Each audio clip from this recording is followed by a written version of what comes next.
ঘুমানোর সময় ভুলেও করবেন না এই দুইটি কাজ। প্রিয় নবী হযরত মুহাম্মদ সাল্লাল্লাহু আলাইহি ওয়াসাল্লাম ঘুমানোর সময় এই দুইটি কাজ করতে নিষেধ করেছেন। আজকের আধুনিক বিজ্ঞান প্রমাণ করেছে ঘুমানোর সময় এই দুইটি কাজ করলে মারাত্মক ক্ষতি হবে, এমনকি মৃত্যুর মতো ঘটনা ঘটতে পারে। প্রিয় নবী তার উম্মতের জন্য কতই না সুন্দর জীবন ব্যবস্থা রেখে গিয়েছে, তারই এক প্রমাণ দিয়েছে আধুনিক বিজ্ঞান। তো চলুন বেশি কথা না বলে জেনে নেই ঘুমানোর সময় কোন দুইটি কাজ করা নিষেধ এবং বিজ্ঞানীরা কি প্রমাণ বের করলো প্রিয় নবীর নিষেধ করা এই কাজ দুটি থেকে। চলুন জেনে আসি। আপনি যদি মুসলিম হয়ে থাকেন ভিডিওটি অবশ্যই দেখবেন এবং শেয়ার করে প্রিয় নবীর হাদিসটি সবার কাছে পৌঁছে দিবেন, কারণ আপনার মাধ্যমে যদি কেউ কোনো ভালো কাজ সম্পর্কে জানতে পারে এবং তা পালন করে তার জন্য আপনি প্রিয় নবীর একজন প্রিয় উম্মত হতে পারবেন। আল্লাহ তাআলা রাতকে সৃষ্টি করেছেন বান্দার ঘুমের জন্য এবং দিনকে সৃষ্টি করেছেন কর্মের জন্য, কিন্তু আমরা অনেকেই অভ্যাসগত কারণে মারাত্মক এই ভুল দুটি করে থাকি। এক নম্বরে প্রিয় নবী ঘরের লাইট বন্ধ করে ঘুমাতে বলেছেন। লাইট জ্বালিয়ে ঘুমানো কতটা মারাত্মক ভুল চলুন জেনে নেই। প্রিয় নবী বলেছেন রাতে আলো জ্বালিয়ে ঘুমালে তোমাদের শরীরের ভিতরে এমন কিছু বিশেষ পার্টস রয়েছে যা কাজ করা বন্ধ করে দেয়, এমনকি মস্তিষ্কে নেতিবাচক প্রভাব পড়ে। বিজ্ঞানীরা বলেছেন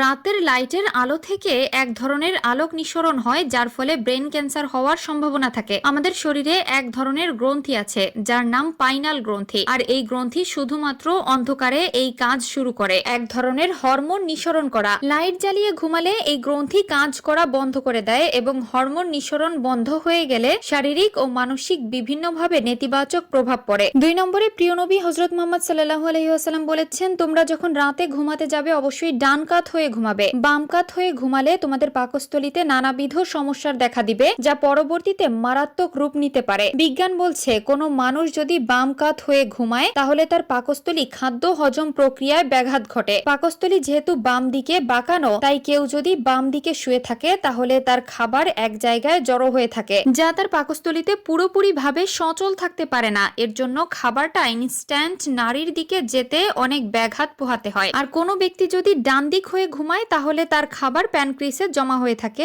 যার জন্য খুব সহজেই খাদ্যটি প্যানক্রিস হতে রিকটম নালী পর্যন্ত খুব সহজে পৌঁছাতে পারে। প্রিয় নবী তার উম্মতের জন্য বেশি কিছু নিষেধ করেননি, যেগুলো নিষেধ করেছেন সেগুলো তার উম্মতের মঙ্গলের জন্যই করেছেন। প্রিয় নবীর প্রত্যেকটি কথাই আজকের এই আধুনিক বিজ্ঞান প্রমাণ করে দিচ্ছে। সুবহানাল্লাহ। প্রিয় নবী বলেছেন তোমরা পেটের 3 ভাগের 1 ভাগ খাবার খাও, 1 ভাগ পানি এবং 1 ভাগ খালি রাখো, এতে তোমাদের শরীর সুস্থ থাকবে এবং রোগ থেকে দূরে থাকতে পারবে। বিজ্ঞানীরাও একই নিয়মের সাথে মত দিয়েছে। 3 নাম্বার কারণটি হলো বেশি কথা বলা যাবে না। প্রিয় দর্শক, যারা অতিরিক্ত কথা বলে তাদের হায়াত খুব তাড়াতাড়ি ফুরিয়ে যায়, তাই যত কম কথা বলবেন আপনার জন্য ততই ভালো। আল্লাহ আমাদের সকলকে সঠিক বুঝ দান করুন।